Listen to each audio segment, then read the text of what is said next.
ثم الصلاة والسلام على النبي محمد. سيدي محمد الهاشمي البنسعودي وأفراد زاوية مولي عبد المالك الشرفاء وكلكم من أفراد هذه الزاوية، نرحب بحضراتكم في هذا اليوم المبارك المشهود.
مولي عبد المالك بإقليم تنغير ننقل لكم مباشرة الحفل الديني احتفاء بعيد المولد النبوي الشريف.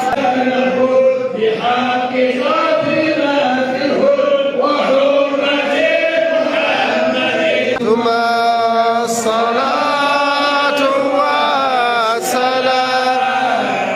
على النبي محمد. ويمليك يوم الدين مطلوبنا بكلهم بحق صورة يقتل وحرمة محمد ويفعل يعبد والشمال والولد بحق صورة الحبيب وحرمة محمد. كنا على في الآخرة وطفنا في الكائنة بصورة المجادلة وحرمة محمد. كما قلت لكم لازلنا الآن في هذا الحفل الديني بمناسبة عيد المولد النبوي الشريف بزاوية مولي عبد المالك بحوض دادس بإقليم تنغير. ونجنا من الطيب بالحق صورة التوب وحرمة محمد وسلم المرسلين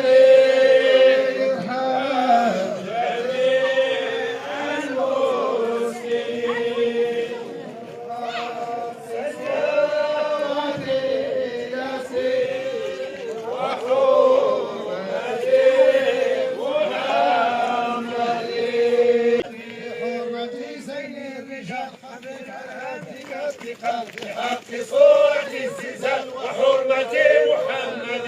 كفروا يحلونه عاما ويحرمونه عاما ليواطئون إذا ما حرم الله فيحلون ما حرم الله. كل هذه المظاهر مظاهر محبة رسول الله صلى الله عليه وسلم، ونحن نفرح برسول الله صلى الله عليه وسلم في كل وقت وحين، ونفرح به طيلة السنة وطيلة العام. ومشروعية الاحتفال بمولد رسول الله صلى الله عليه وسلم قائمة بأدلة قاطعة من كتاب الله، من قول الله تعالى: قل بفضل الله وبرحمته فبذلك فليفرحوا، ومن سنته صلى الله عليه وسلم بقوله: ذاك يوم ولدت فيه احتفل بمولده صلى الله عليه وسلم بالصيام، ونحن نحتفل بذكر الله وبذكر شمائله وبمدحه وبقراءة القرآن. ولكن رسول الله وخاتم النبيين،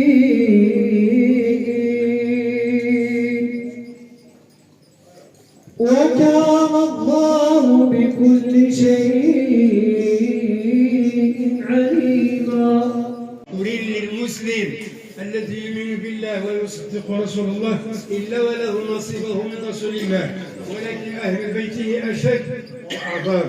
يوصى غير الرسول الكريم، يوصى غير القرآن الكريم، قصاد تكسب نربح والله ولا ربحي من آل بيت رسول الله ولكتزل نربح لا دنيا ولا أخرى.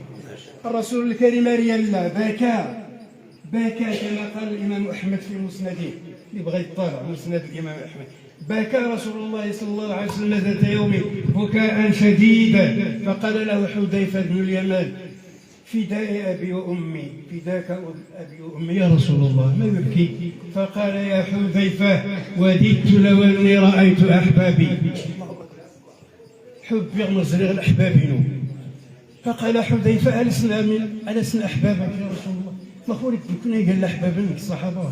قال: أنتم وأصحابي، وأحبابي هم الذين يؤمنون بي ولم يروني.